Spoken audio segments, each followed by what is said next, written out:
Hi, I'm Emily, I'm Eric. and welcome back to You Should Thank Me podcast, a podcast about a married couple in our 40s living in Ontario with our two dogs and, of course, lots of stories and thoughts to share. This week we're throwing it back to the chalkboard days, from our weirdest school memories to our cringeworthy job interviews. We're spilling it all. Ooh. Any childhood things that pop up right when you say childhood? Yeah, so I guess what kind of spawned this idea was, I'll try to make this a short story, but I was talking to a friend and we're talking about two janitors that we really liked in our elementary school, and they had interesting names, but we could only remember one of them, and we're just trying to figure it out. And it just put me on this rabbit hole of finding someone from the 90s that probably was in their 80s, when they might have a footprint online, but it was a trick. Mhm. I had a name and I had a thought of what the last name could be. And what ends up happening is I joined a Facebook group, and I find this picture of all the teachers, including the janitors, and it just is like, oh man, I remember that guy. I remember that teacher. I remember her. Mm-hmm. And I ended up finding their names. And it was like a good feel good story. And then I was just like, hey, Mm-hmm. what about you? And then you're like, oh, I'll have to sit down and think about it. But yeah, that's where this idea came from. Yeah, and I tried to do something similar where I know eons ago someone had tagged me in a public school picture. I think I was in grade 3 or something, because it was at W. Sherwood Fox. No, that's a lie. It was at Westmount Public School. But I couldn't find it. I could not find it. It wasn't the teachers. It was all the kids, but obviously our teachers of that year, which don't ask me what teacher it was because I have no idea, even though I can see the image of her in my head in that photo, but still don't know who it is. Katie probably knows. Yeah. Because her memory is like yours and is impeccable. But yeah, and I think it's a good topic. It's just for me, like we did last week with the music, I have memory of a goldfish, so sometimes I have to dig real deep through those files in the back of my brain. So it's kind of funny too, because I kind of was like, okay, what's my first memory? Because I went to two different elementary schools that both are actually closed or destroyed. So did you go to 2 in total or just? Yeah, two in total. Okay, well I got you beat there. I went to 3. Didn't know that this was a competition. Yeah, it is now. Okay. I will say that you probably, and I think I do know this, it's because you moved a couple of times. Mm-hmm. I had to change schools because a kid, I'm not going to say his name, but I'll be honest with you, he actually is an indie wrestler now, but at the time he wasn't. He was 8. He had a Power Rangers toy, and I took it away from him because I wanted to see it. And he was one of those little dorky kids that were annoying. And we fought over it. I hit him in the head with it, and they made me write 250 lines of of something. And I was trying to really think of what they made me lie. It wasn't even I will not be a bad kid. It was something in my heart, something is, I will try to do better and think of other people's feelings. And for some reason, so I showed this to my mom, right? I'm not going to write this 250 times. She just takes me out of that school and then puts me in another school. And I wish I knew more about that idea, that conversation. But I remember, because it just seems so sudden, but yeah, I moved to this other school. And I spent most of my years in that school, which was a bit of a bus drive away. Mm-hmm. But yeah.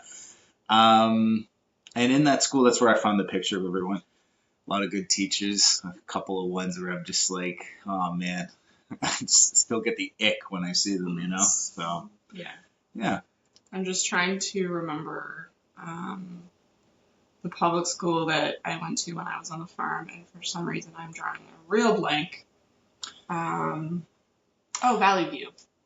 That's it, Valley View Public School. So that was the second one that I had gone to. But you're right. It's because we moved a couple times and then finally landed back in London. Yeah. So I remember too, and I'm not gonna. I'd like to elaborate on some of the stories, but we'd be here all day. But I remember honestly, the teachers in my original school were awesome. I had one scary one, but they were really good teachers for what that school was, because it was a very small town. Well, it still is a small town. And the next school was a little bit larger of a town. And I don't want to throw any shade, but the teacher I got, she was, a bit of a capital B. And I remember we were reading and she slapped me in the back of the head. Now, if you don't know, well, you don't know, but my mom's pretty legit. She's, well in her, I think she's in her 60s. And I'm still scared of her. So the fact that I told her that, this teacher hit me in the back of the head, she marched her way to my school and pretty much just said, "Hey, you touch my kid again, you're gonna lose your hand." Like, and I'm not joking. Like, she's that kind of person, and it just, started my new school experience quite well. And but I was a bit of a, getting around to it. Obviously, you can't tell. I was a bit of a bad kid.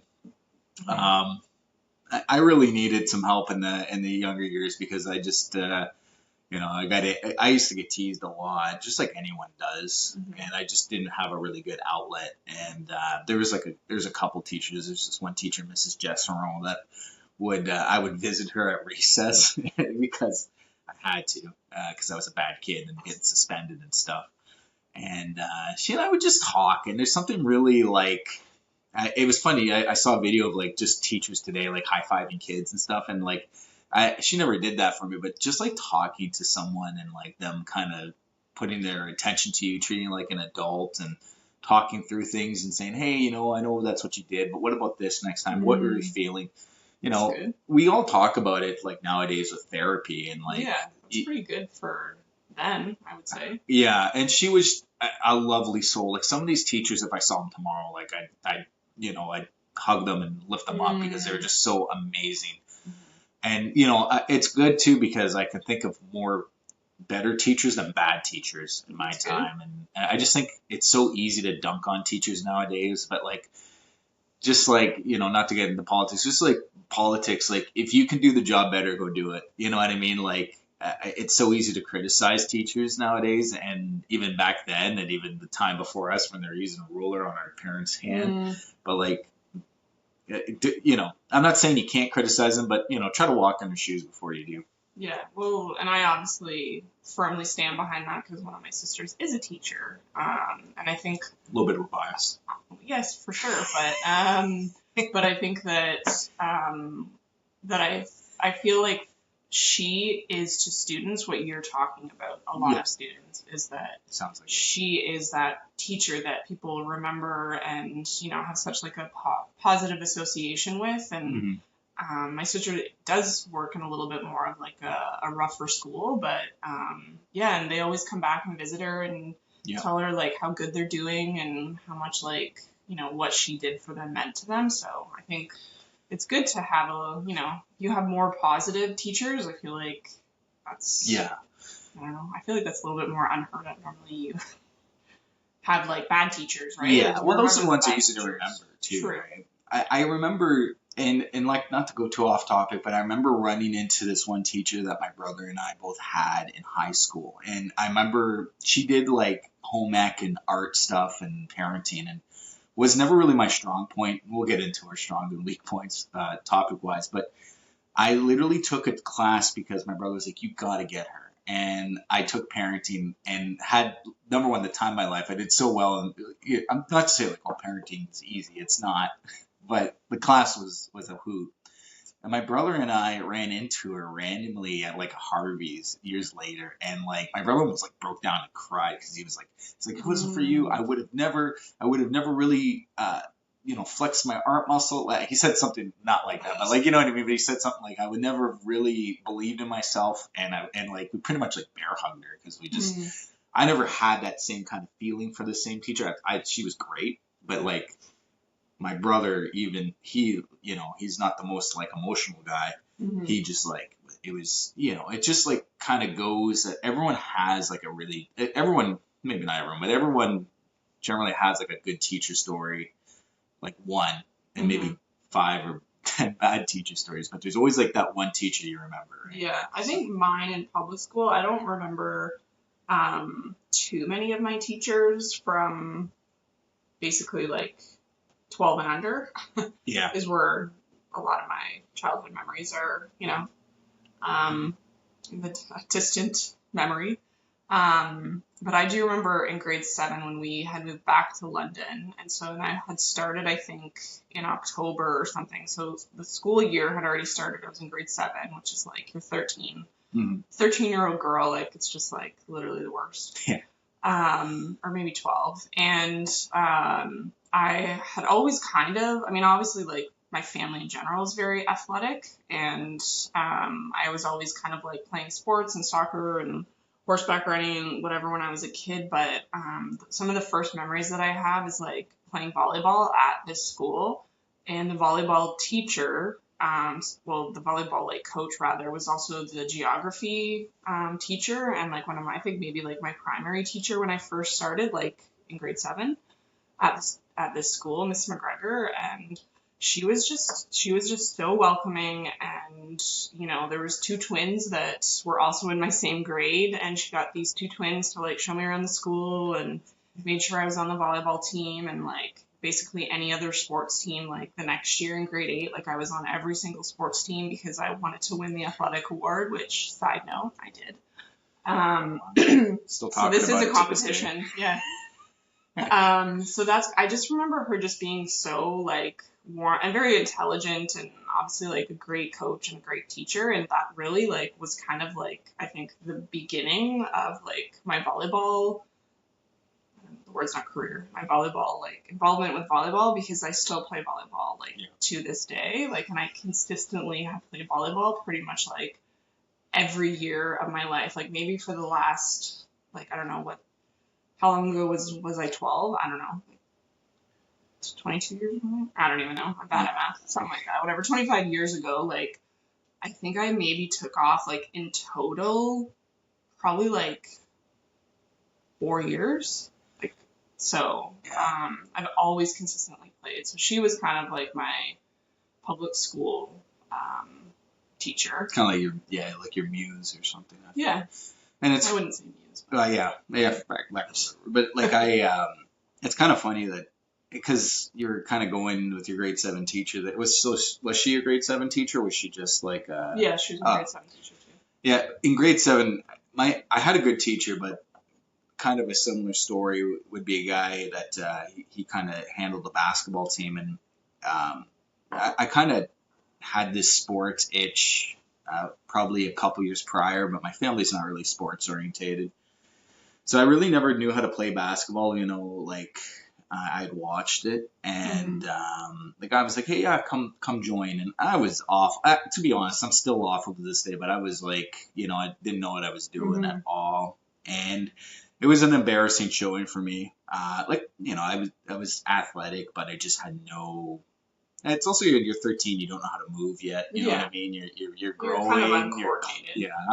I'm coordinated now. Like then I was even more awful. Like I couldn't even put my pants on right.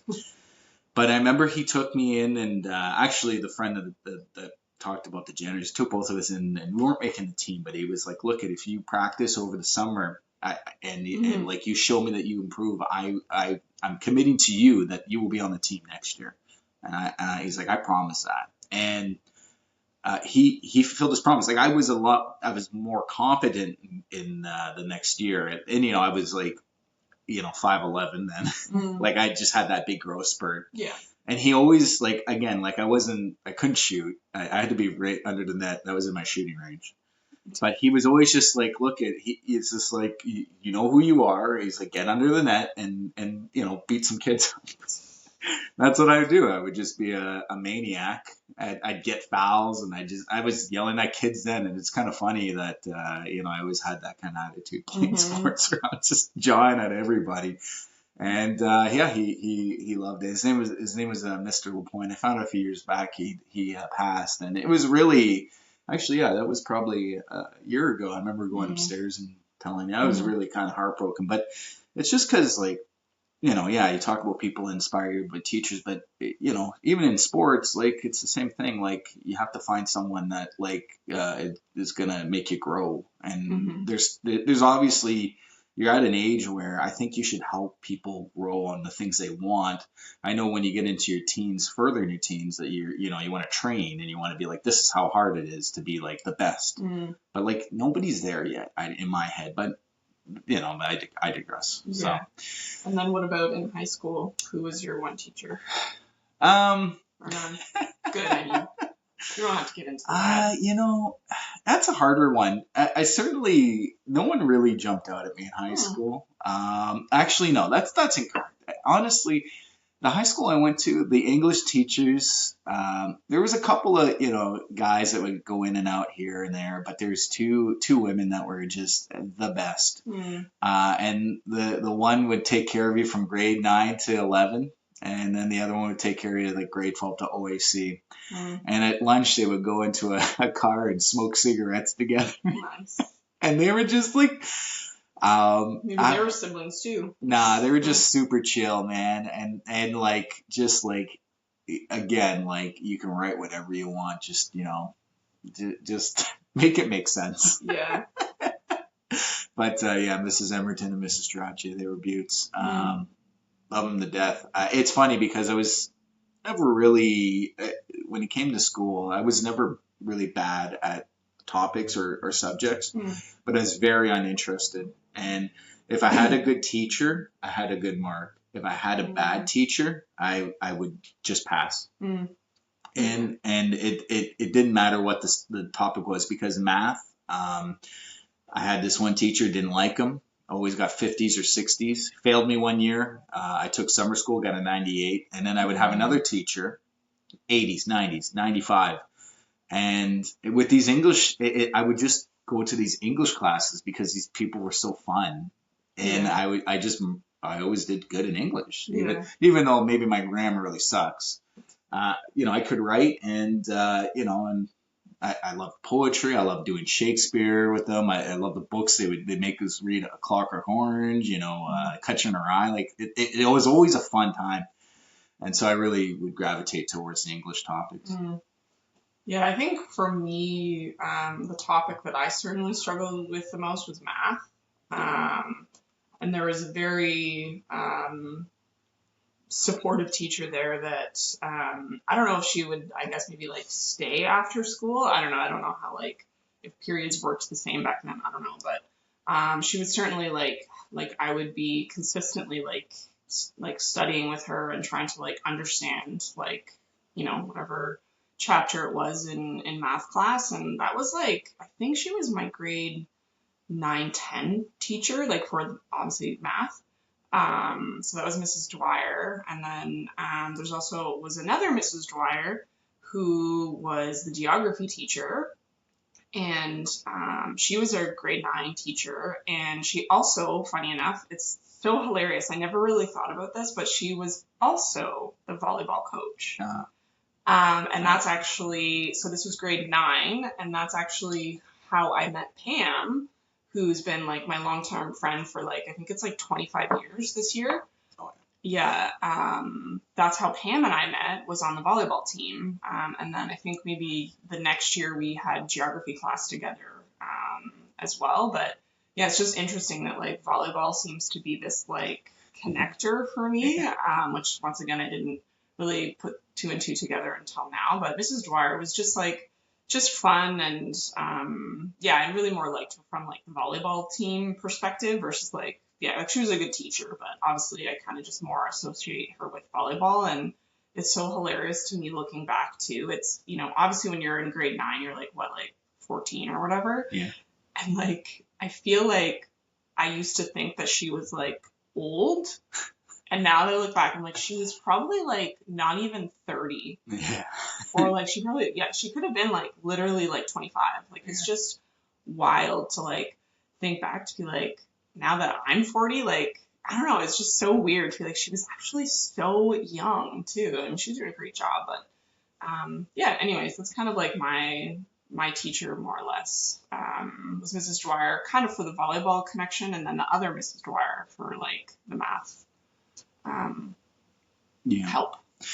Yeah, in high school, I never really had teachers that like blew me away, and I was a better kid then. I certainly got my act together. I still did get in a bit of trouble. I remember I liked computers, but I remember at the time, I like installed Diablo 2 on a bunch of computers and got past like all of their safeguards, and yeah, I would get in trouble a lot in that sense, but like I was no longer like beating up kids and stuff. Like I really calmed down then. I was just more of like, I remember someone was in class and just being a jerk, and I just like unplugged their keyboard and stuff like that. And they couldn't tell because I'd just be sneaky about it, right?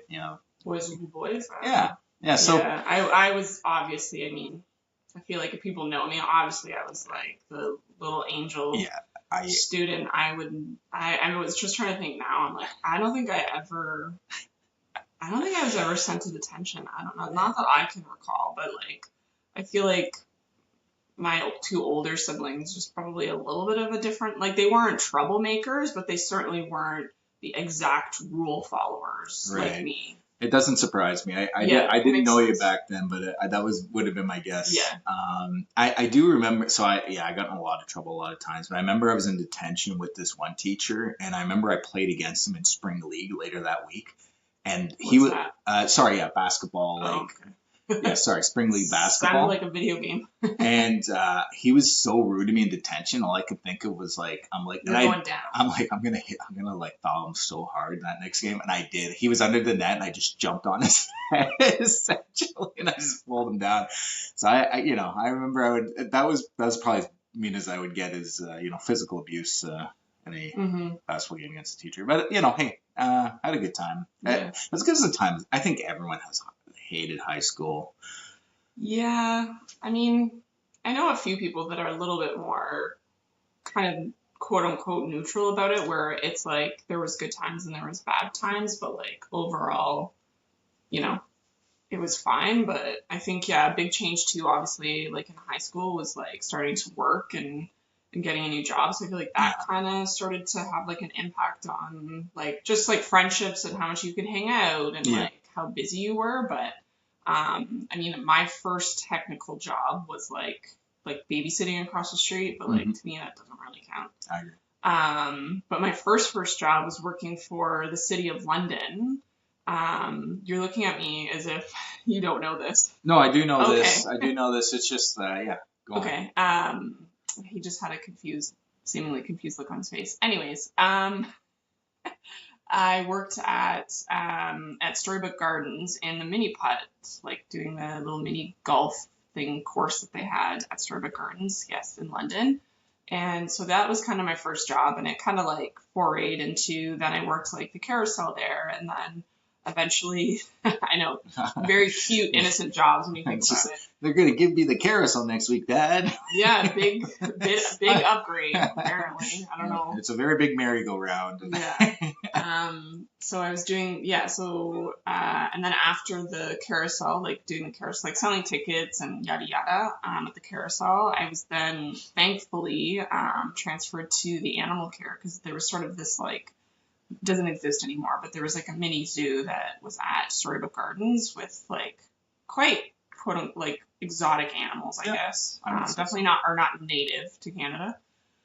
So that was kind of like, I think pretty much like my whole high school jobs. And then even after that, because it was still like the City of London, then during the summer, to make more money, I eventually like quit animal care and started to cut grass in the summertime, because then when I eventually moved away to Windsor for school, which at this time I'm obviously older, I would come back in the summertime and cut grass for the city. So most of my early like career was like all for the City of London, and there was probably some nepotism going on because both of my parents worked for the City of London. My last name is not very common, so they probably, maybe saw it on my application or just like, oh, there's already two of these here, so sign her up. But anyways, it was good. I mean, I'm very thankful for I feel like I had it pretty easy in terms of first jobs. Yeah, my whole family, so my siblings and the cousins I mentioned last week, they all worked at the local grocery store, and it seemed like a fun job from what they would say. So I applied there when I was 16 and gave it a shot, and they gave me an interview and offered me a job. But it seemed like a lot of like, ass grabbing kind of job where they just like didn't do anything all day, just stock shelves. And it's not like, I wanted to like be doing, rocket science when I was 16, but it just didn't seem like a fun job at all. Like it just seemed like very menial. So what do? You go get a job in fast food because, what's You're more, a teenager. yeah. And I just thought in my head, I was just like, this seems like a really hard job and like physically demanding in comparison. And I wanted to give it a shot because it's one of those fast food restaurants that like are in the main drag going to one spot to another. So in the summer it gets really ramped up, like lineups out the door. So I was like, I just looked at it that like, hey, yeah, I look like a loser in fast food maybe, but it also is just gonna show if I can do it or not. And I worked at a Wendy's for 2 years, and I loved it. I'll never forget my first week. I burned my shoulder on like a stove, like getting a baked potato out, and it was the most painful burn ever because then you're over a grill and it's just heat on heat. Yeah. And the lady I worked with was just like, you're gonna have to get used to it, or you're just gonna have to quit. And I remember her saying that to me, and I wasn't even mad at her, but like I put my head down and I was just like, my mom was a janitor for like 50 years and like hard 70 hours. And and my dad, he may not have had the hardest job in the world, but he worked just as long hours, like, worked, like 12-hour shifts for 4 days to get like 3 days off. So in my head, I couldn't go home and be like, oh, I quit because it's too hard. I want to go stock shelves with my brother. Or to be a cashier like my sister, and not to throw shade at them either, but I just in my head I was just like, I got to do this, and yeah, I worked there for 2 years. I only quit because there was a weird manager that was really flirty, and I did not like it at all, and I just said to my mom, I'm like, I could work her for a couple more months before college, but I'd just rather quit because she's weirded me out, and not in a good way. It just was like one of those things. So yeah, I'm happy I did that job because it was one of those things where it's like I didn't have like a work ethic really until then, and it's weird to say that. Like I knew it was in me. It just my parents never really pushed me to do anything too hard, and it was one of those things where I had to push myself. So yeah. And what was the job after that? So the call center. I know you went to school. You were in the library. So you got it. Yeah, in college, I was. We would have like a semester, and then we would have in between semesters like a placement. So during my placement, my first one was in the library.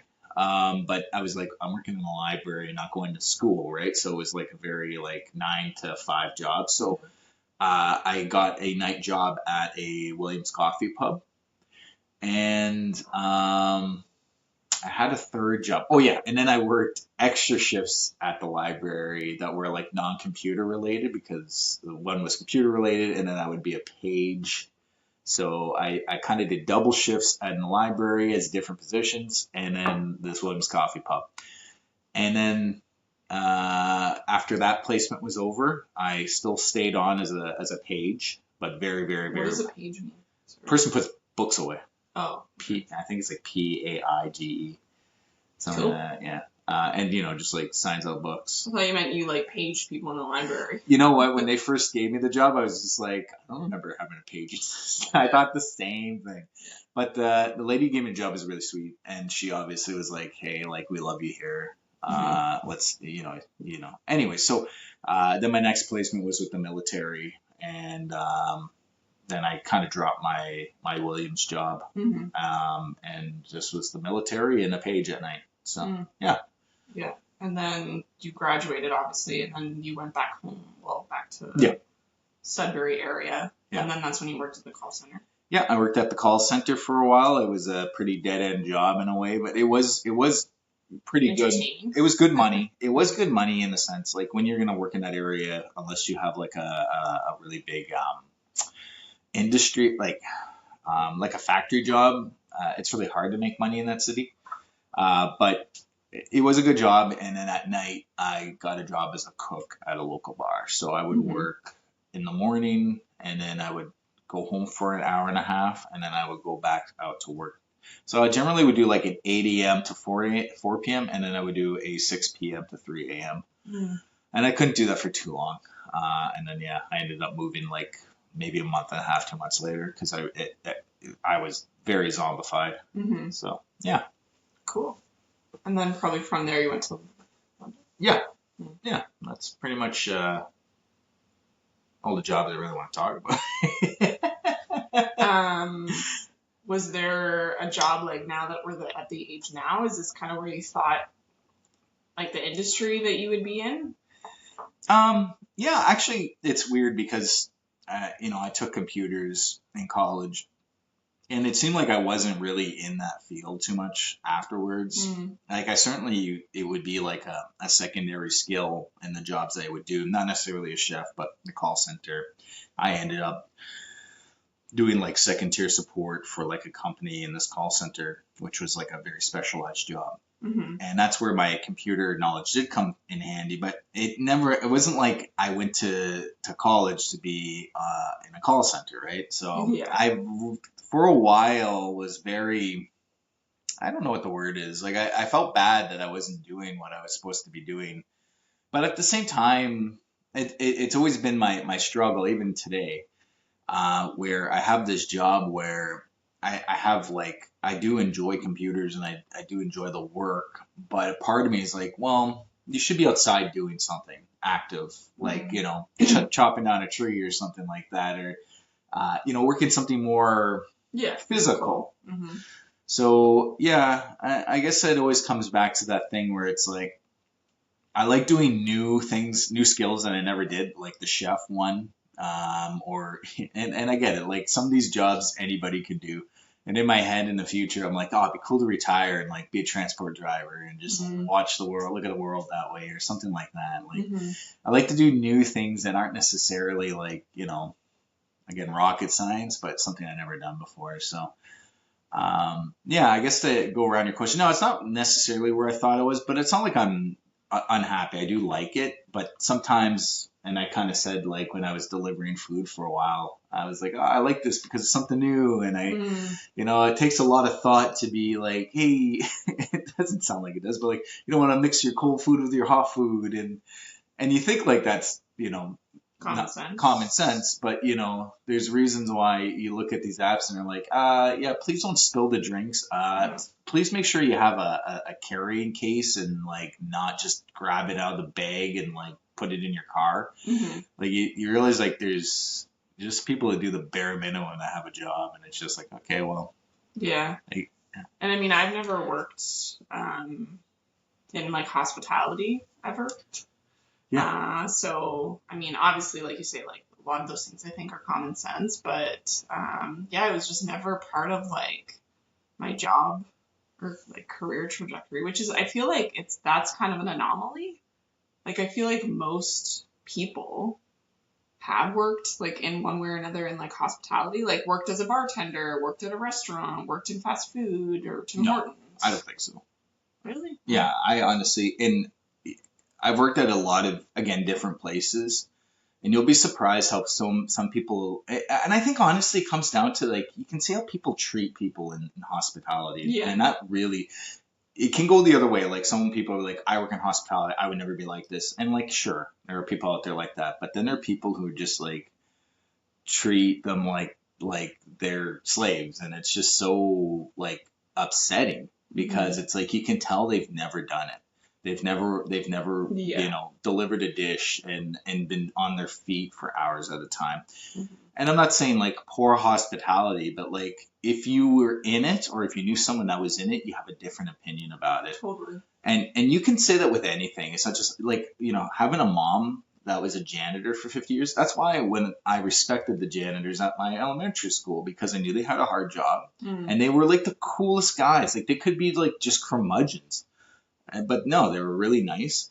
And it's just like, yeah, I think if you get into, and even in situations where we volunteered at like old folks homes, you see people around old folks, you see nurses, and it's just like, oh, when nurses complain about not having enough beds or having really rough hours, I never thought about that. I always thought, oh, quit your whining. But then when I see them do their work and the struggle of taking all this back home, I think, oh, actually, you know what? They're really important. Mm-hmm. So I guess, yeah, I honestly think that like people can criticize whoever they want, but I would like to know if they got a clue first. You know what I mean? Like why? Where is this coming from? What have you done in your life? Oh, you've been working from home your whole life? Yeah. Which probably is like maybe oddly the case now for some people. Like for people that are like in their 20s, they may have never really been like in an office environment, which is super bizarre to like think about. I mean, I work from home full time and I absolutely love it. Yeah. I mean, sometimes I have to go into the office like maybe once a quarter, or once every 6 months, but it's very also kind of like at my own choosing. So, I mean, I love it. I also did work in healthcare during COVID. So I feel like this is like my reprieve from all of that, being able to like be at home all the time and just having that like freedom and being able to, like just walk to take the dogs for a walk and not to get 15,000 steps in a day or 20,000 steps in a day, just because like that's what it takes to like work in healthcare, like you say, to be on your feet all the time. And I wasn't a nurse or anything, but I definitely was also running around like a chicken. Yep. And I only picked the nurse because, obviously there are other people in the old folks home jobs that did a lot of work. It's just the nurse is one where they get criticized. I think people, when they think of like old folks, people that work for old folks, they might not realize that like the pay isn't great. But if those people were labor, a lot of them are in a labor, union, and if a lot of them were like, we want more money, I think people will be like, yeah, they help the old folks, give them more money. But I always find when nurses complain about it, there's always this like, you're not a doctor, why are you saying anything? Kind of like vibe I get. And certainly I could be wrong on that. Like I might be straw manning this a bit, but in my experience, working in the computer field, like that's the vibe I would get from people. And I'm like, yeah, you know what? I've actually felt that for a while, but then I realized, actually, you know what? They're really important. And then you met me. Yeah, actually, yeah. All right. Is there any random questions that you have for this week to kind of wrap it up? I noticed that you gave me some random questions to ask because I thought I had a random question. Yeah, go for it. Now I can't remember because I looked at these random questions. I think was it maybe about the teacher, like the original like purpose. Okay, yes. So this is my random question. It may not come off well here. I'm gonna try my best. Okay, it was about names. Oh gosh. But maybe it wouldn't work because I'd be like, nah, it's not gonna work because I'm just gonna talk about teachers I didn't like. Okay. And I've done so well today, not really bringing them up by name, and I don't want to. By the way, there's a lot of names I didn't bring up that were awesome people. I'm gonna say it quickly. My grade 7 teacher, Mr. Merchant, he was an awesome dude and had a cool last name. He one time told me a ghost story that still scares me to this day, and I gotta respect that. And then Mrs. Campbell, I know like a couple of my friends knew her and they hated her, but she was hard, but fair. She's kind of like the Judge Judy of my school. I liked her. And math teachers in high school, Mr. Taylor, he's actually a friend of my aunt. And whenever I see him, I always I dab him up. I'm like, hey, how's it going? I hope he doesn't listen or my aunt listens, but he's a bit of a nerd. But if it wasn't for him, he got me into saving GICs and stuff when I was a young age, and I wouldn't have my savings as I did today. And he got me into the chess club. My chess game was not that good until I met him. And that, he beat me a couple times. He was really good. He was actually, a ranked player in Canada. Nice. But I put him to the wall a bit. I gave him the Eric's Gambit, Mm. and it didn't work, but hey. Mm-hmm. Okay, so back to the random question. What is the one job you never do again, even for $1 million? So this would maybe be a job that I've already done, or just any job? Maybe just any job. Well, if you don't have one that you've already done, yeah, any job works. I'm going to try to answer the question the way it was phrased, but Yeah. I will also maybe cheat like you were about to do. Okay, go for it. I once was a roadie, and it was just like, What's that? so a person that Like for a band? well, did you want me to answer the question? Or you're going to Sorry. answer for me? Okay, so I had to step in as a roadie for someone, for Kenny Rogers. He was playing in London, and they needed someone to unpack his gear and pack his gear, so speakers, cables, and all that. And I did it in the middle of like a rainstorm, and it wasn't like the worst job in the world, but like I think why I don't ever want to do it again is I never got paid for it, and the guy that like was supervising us, like I'd never done it before. Like he didn't really direct me on the way I was doing, but afterwards he told me how awful of a job I did, which I think the valid. I don't think I did a great job because I had no idea what I was doing. Yeah. But yeah, it was like 3 hours in the rain. I was sick the next day, and I guess like a part of me, like if I was roadieing for maybe Kenny Loggins, maybe I'd do it again. Maybe it was just the wrong Kenny, Yeah. So that would be a job I don't think I'd do again, which I did do. Again. Well, I'm just saying, like, did once. I did it once, so Yeah. I actually did do that job. So yeah, whatever your job's going to be. No, mine's not a fantasy job. Mine's a job that I was, once again, I had to go way back into the files. And do you have an idea? Do you have a guess? I think I do. Okay, can you just like just generally say, don't go into. Was it having to do with helping animals? Yes. Yeah, I know exactly which one you're talking about. Was it at Storybook or was it somewhere else? It was somewhere else. Wow. Okay. Good for you. Okay. I think he knows then. So when I was in university, is this the one? Actually, it's not. No, I'm wrong. I was thinking of a more recent-ish job. Oh, no. Actually, it's not that one. So this might actually be new to you. I feel like I have told you. Anyways, so when I was in university, I needed some extra cash. I think I was only once again working in the summertime, and I was working at Storybook Gardens. But I was also, because of that animal experience, I had applied to a job at the university to, and I would not do this again because it's very sad, is to clean out the lab mice cages. Yeah, okay. I remember this. So, I mean, it was only like, I think like a couple times a week or something like that. But just, I mean, obviously, like, I don't care about getting my hands dirty or like poop or whatever. It's just the concept of it that they're using these rats and like, or mice rather, and testing. Obviously, like testing on these mice. I don't know what they were testing, but they were probably not being very nice to these mice. Right. So, I mean, I know, like, for science and all that, like, I mean, things have to happen, but I just don't want to be part of it in any way, even if I'm cleaning up poop.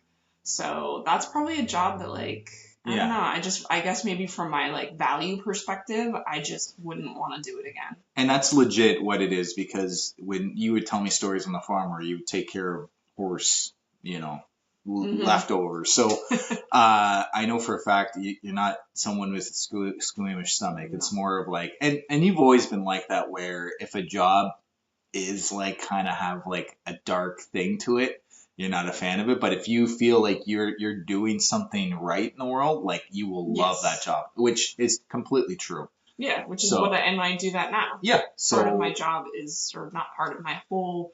I work for a charity. Yeah. So like that is So it's totally your MO. Yeah. So that would like I said, I had to go back real deep and find that. And there is another really random one that it wasn't like so bad. It was just like very monotonous and boring, where it was this like I think like this like